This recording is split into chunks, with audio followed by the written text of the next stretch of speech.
আমার একটা ছোট্ট চাদর আছে, ভালোবাসার রঙিন চাদর।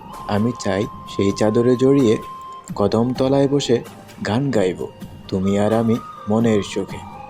আমি জানি তুমি না করবে না, কারণ আমার এই চাদর যে শুধুই তোমার জন্য সাজানো হয়েছে। এই সমাজের চোখে দেখো না, ভালোবাসা সমাজের চোখে দেখে হয় না।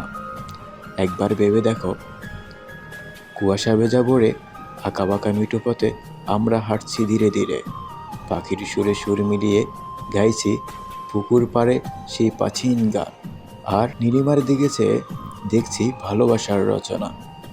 মাঝে মাঝে তোমার মেঘকালো কেশে যে সমুদ্র ঢেউ খেলে, তাতে আমি আলতো হাতে ছুঁয়ে দিব। বলো দেখি, তার চেয়েও মধুর সুখ কোথায় পাবো?